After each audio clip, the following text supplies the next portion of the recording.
Welcome back to another review, this time for the anime Always a Catch: How I Punch My Way into Marrying a Prince, which had 12 episodes and was airing in spring of 2026. Synopsis on AniList. Born into a legendary ducal family, martial prodigy Maria Mimi Annowasi loses her claim as heir and is suddenly ordered to marry into prestige.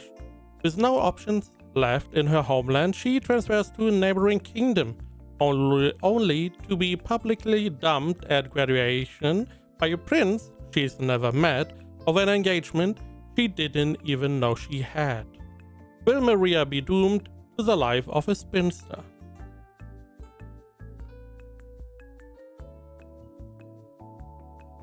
So this is comedy, mostly with a little bit of romance. It all revolves around the main character Maria Mimi Annowasi, which is a blonde girl in the picture, who is very good at martial arts. And because of her upbringing, she is somewhat of a tomboy.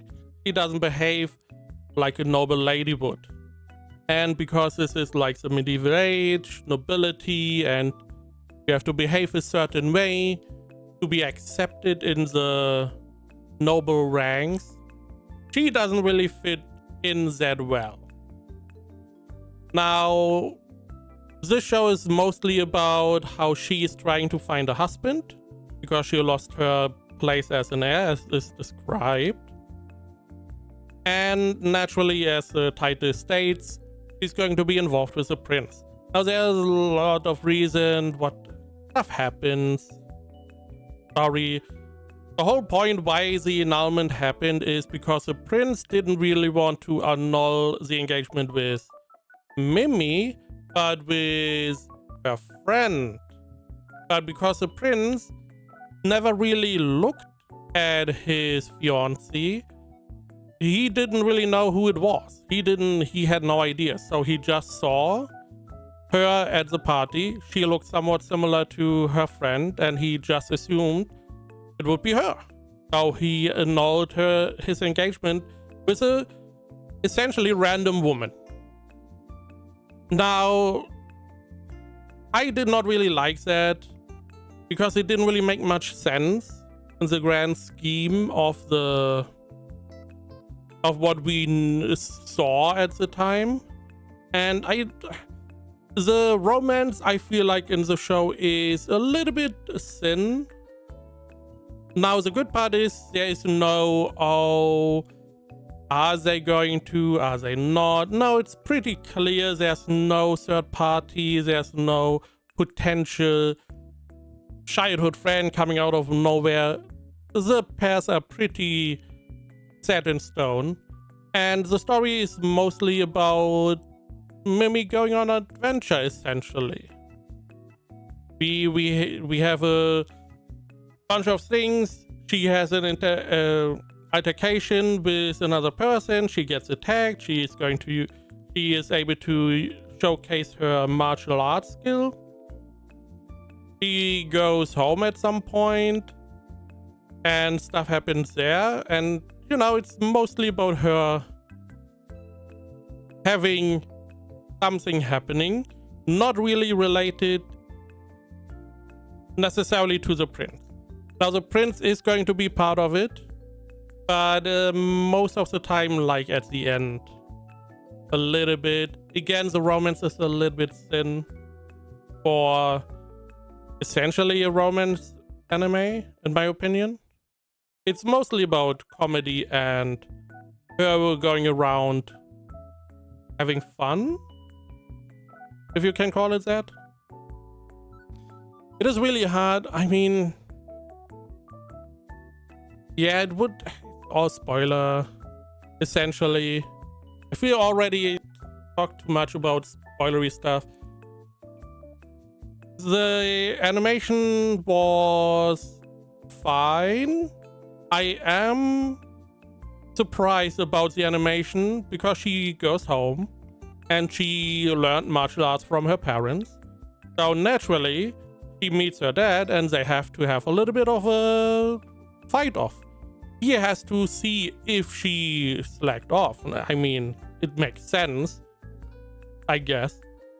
And that, I felt like, was pretty good.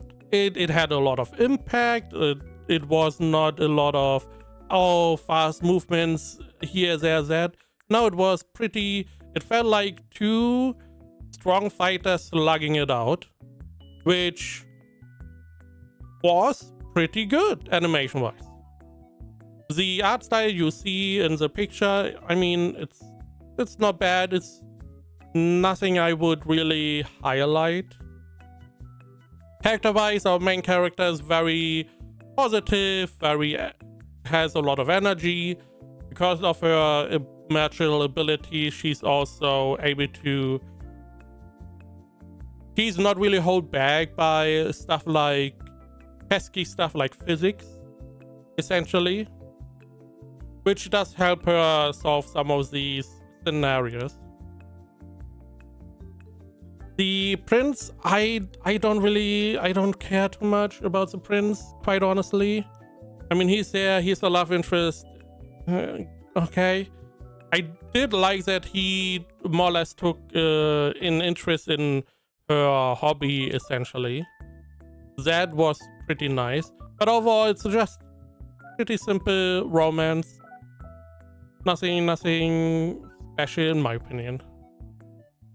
Overall, I mean, it just felt like we have this character that goes on these little excursions. It's not that she goes away, but stuff happens around her. She's solving the stuff that happens around her. At the end, we may see the prince and they get a little bit closer. And then we do that a couple times and then they are, you know, in love. And that's it. That's it. I mean, it was fine. Honestly, it's hard to really say. We did have a different show recently where the woman was punching a lot of dudes because she really liked punching bad people. And there the benefit was she was really cold. She didn't really care who it was. She was just punching people as long as they were bad or they were annoying. One of the two. And it felt a little bit more... It felt a little bit more fresh. This one, sure, we also have this tomboy character who's good at martial arts. But overall, it's not bad. It's just fine. Let's see, AniList has it at 71%.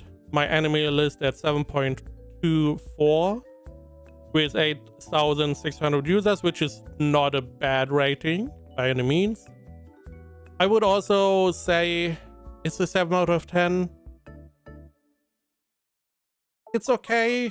It's not bad, but I wouldn't necessarily recommend it either.